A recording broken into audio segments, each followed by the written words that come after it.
Start video.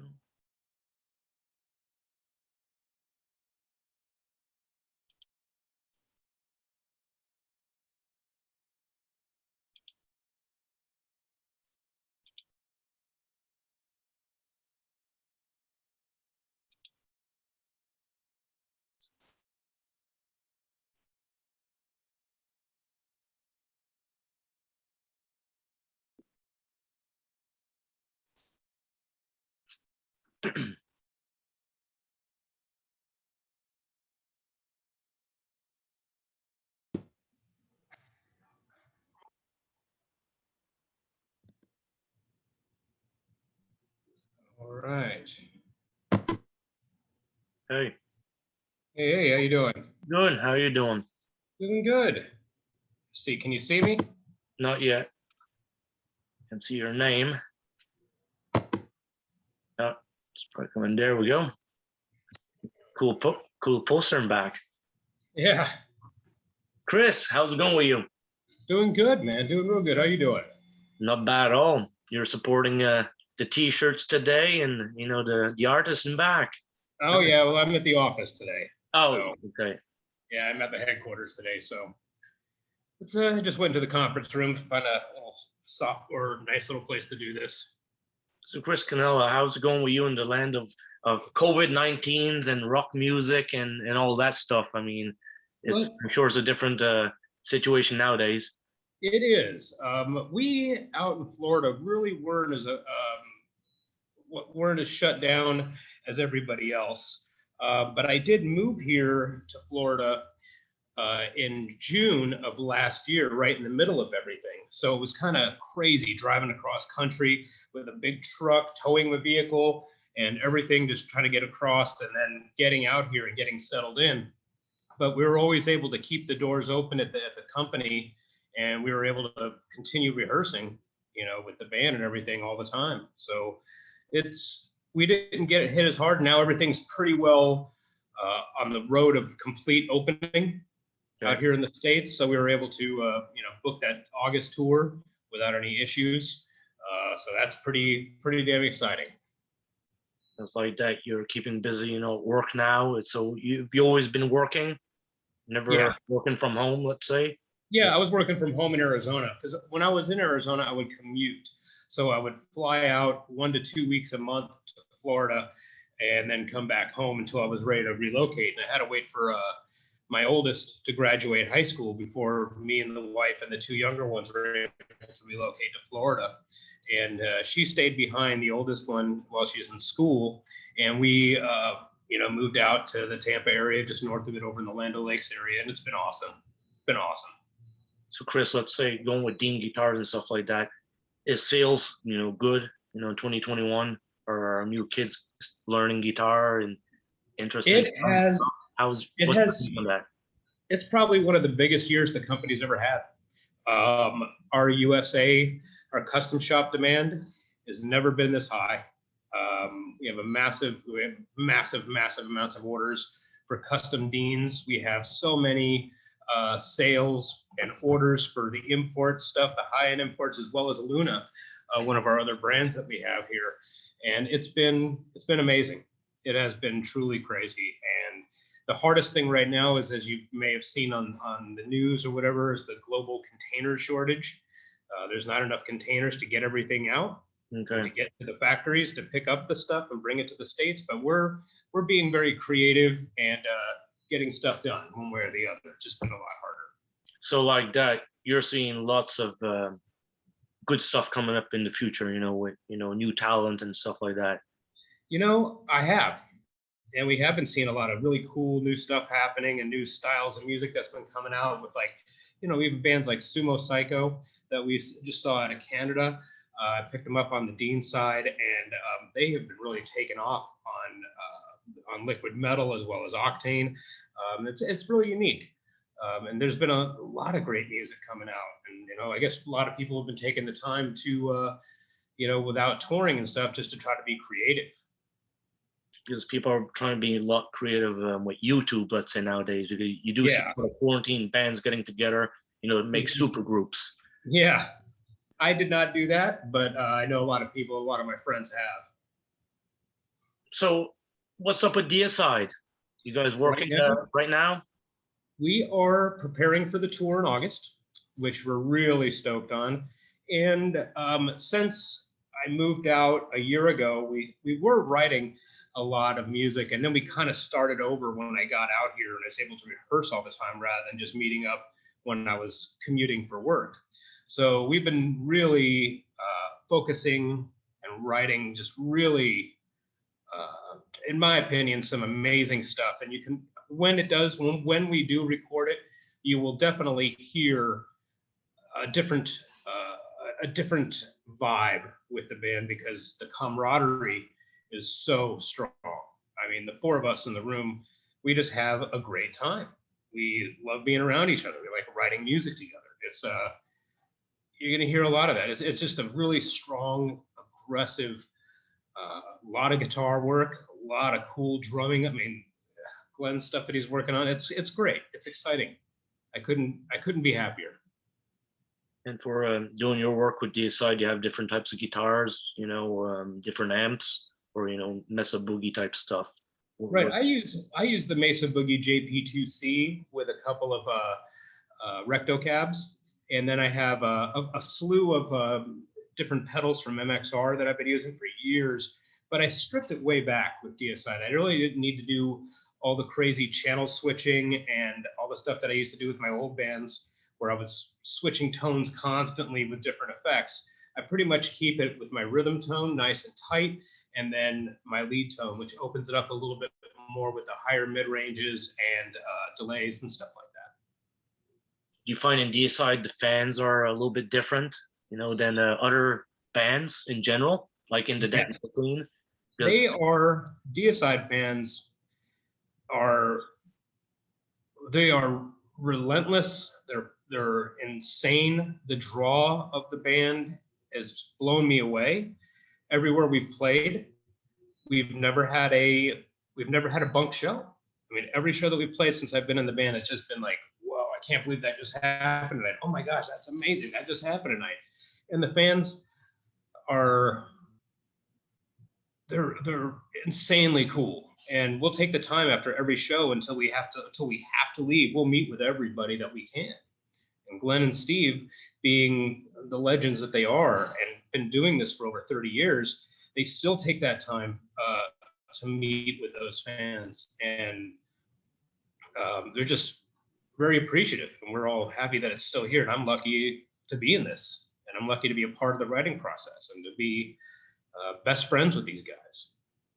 Should be a good thing, and to see legends like that, from the early 90s, late 80s in the death metal genre, still doing it today. Yeah. I mean, that you gotta be really humble and happy, and everybody, listening to them now, it's great. Mm-hmm. And it has been. And it's a great time to be in Deicide. It really is. Just like I said, the camaraderie has never been this good. And I've been friends with the guys long before I joined the band. So I've seen, the ups and downs of things that have happened over the years. And I'm just happy where we are now. I mean, and it sounds funny, but like my family couldn't be even more excited for me being in this band because we get along so well. What's a week with you, what's your plans? Every day you wake up, you go to work, you practice guitar, you do, I don't know, what do you do? How's your lifestyle? Well, I'm pretty boring, you know what I mean, in all honesty, because when I'm home, it kind of takes an act of Congress to get me out of the house, unless there's something really cool going on, like a cool show. I get up, I get down to the headquarters a little early every day here at Dean and in product management and product development, working on stuff, emails, doing all my daily stuff. I'll try to take a little time every day to play some guitar, like at lunch or something like that. I always keep a guitar at my desk. And then after work, if we're not rehearsing, then I go home and hang out with my wife and kids, because it sounds funny to say it, but I actually like them. You have to love them, but I actually like hanging out with them. Me and my wife get along great. We've been together 16 years. And she's seen me go through so much in this music industry, from, old bands from the 90s, touring and having bad record deals, all the way through where we are today. You know, she was there when I was working with, you know, Eddie Van Halen, and she was there when I was working with, you know, so many different people over at ESP and stuff. But now we finally have this, for the first time in many, many, many years, my band, my family, and my job are all in the same place. Okay. It's like that. I've seen a picture of you and Eddie Van Halen. You know, were you in contact with him often, or? Yeah, I mean, when I was doing the EVH brand, I was at 5150 almost every Thursday to every other Thursday, and I was the conduit between Eddie and FMIC. So we did everything together to create that as a brand rather than just a signature model. And we kept in contact for quite a while, up until he really started getting sick, and that's when we kind of started really not keeping in touch, because he was, in all honesty, possibly one of the coolest, sweetest guys that I've ever met on this planet. He was an amazing human being, an amazing talent, a great dad, a great brother, and we never had cross words with each other. It was great. But when I left the company to go to ESP, I had my reasons, and it had nothing to do with Eddie. Mm-hmm. Did you ever discuss stuff with Eddie, you know, on his guitars back in the 1970s, you know? Oh yeah, we would talk all about that stuff. I mean, he would bring stuff out a lot. Like he brought out some of his old guitars out of the vaults, or, you know, upstairs from the storage room, and we would check stuff out. He would show me stuff all the time and tell me some really cool stories about how things really came about and what the public thinks and what the public doesn't really even know. And I learned so much about amps, about guitars. I couldn't be more appreciative of learning so much from that guy. Let's say like in 1979, before the Floyd Rose is invented, on Van Halen 2, all those bends he's doing.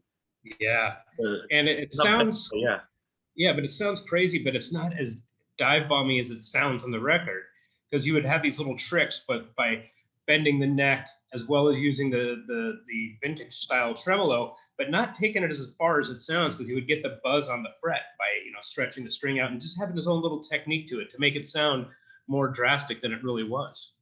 So basically technique that he perfection. Yeah. Yeah. Wow. You know, and then taking some carbon pencil or something on the strings at the end. Yeah. It's like graphite, you know, up there. Figured out the straight string pull on the headstocks. He would tell me some really neat stuff too. Stuff like, you know, I'm sure you've heard the statements made over the years, but like he would say, you know, I'm not afraid of the guy who can play 10,000 different styles of music. I'm afraid of the guy that can play one style of music over and over and over again 10,000 times.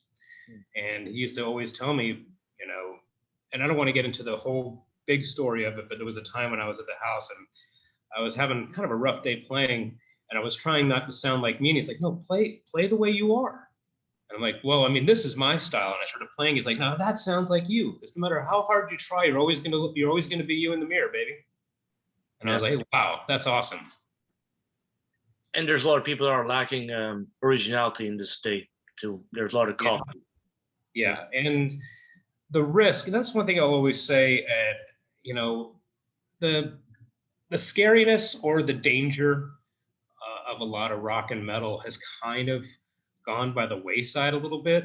And the ones that I've seen that are really stepping it up a notch and still doing it are the ones that are just not afraid to still, you know, raise the middle finger and be who they are. And that's what I get influenced by. The ones that are just sticking to their grounds and unapologetically just being themselves and not trying to fit into the trends or the fashions. Chris, let's say working with guitar companies in the past and today, I mean, and playing in bands, is there a big difference in your life like that? You know, let's say from going on a tour or being in an office? Yeah, it's drastically different. It's a complete dichotomy. And when you're out on tour, even though I do a lot of my day work for Dean on the road, because it is modern technology. I bring out my headset, I'm on the computer, I'm getting stuff done that way. But that second, when you get up on the stage and it's no longer about the day-to-day and you are now the guitar player for Deicide, I embrace it. And it is for lack of a better term, almost like an exorcism on stage. And we just, we let it go. But we take our job very seriously. We're not like, we don't go out and get all crazy partied up every night. We have a job to do. Yeah. And these people paid good money to come see us play live. And we owe that to them to be the best we can be. And as we keep playing together, it's getting tighter. It's getting, the leads, everything is just coming together more and more. Like that first year that I was in the band, it was a complete learning experience. Never played some shows that are at the size that we played. We played to 95,000 people in Bogota, Colombia. Wow. And let me say, that was a different experience. And I had to learn how things act like that on stage. And there was a lot of development for me within the band. And now it couldn't even be better. But it is definitely a dichotomy. When you're out on the road, I call home every day, but I would never bring a family member on tour with me. I wouldn't do that to them. Right. And let's say, speaking of, going to Colombia or something like that, what's the difference, in metal down there? Is the people really respecting it, because they probably don't get it as often? Right. And I found that like South American fans, European fans, really, and I'm not bashing on American fans, because the fans in America are great, but the diehard lifestyle that these fans live for their music is second to none. And like when you're in Colombia, when you're in South America, when you're playing at one of these festivals in Europe, these people live for this. This is their ultimate outlet, and they are real diehard fans. They're still buying music. They're still buying merch. They're still, doing all the stuff that fans do. And don't get me wrong. Like I said, they're great in the States. It's just smaller venues, but I love it. The States could be more pop oriented today, Yeah, it's definitely more pop oriented. You have a lot of people fighting for that commercial slot, and even metal. And I'm not bagging on anybody, but metal's taken that commercial turn again, where it's becoming more fashionable at times. Not all of it by any means. There's some great music out there, but a lot of it is getting back into that fashion mode again. And at least just from my perspective, not all, but and we're like, no, that ain't for us. We're just going to be who we are. Chris, really appreciate you taking the time today. I mean, I don't want to take all your time at Dean, but yeah, very good. I appreciate you having me, man. I really do. And keep up being, spreading the word and having these podcasts and stuff going out there, because the more of the independent people that are doing it, the more that it keeps it real. Yeah, that's true. Good point. So it's guys like you that's keeping this stuff alive, man. I appreciate it. Well, thank you very much, Chris, and you have a wonderful week in Florida. You got it, man. Horns up. Thank you. Thank you. Bye.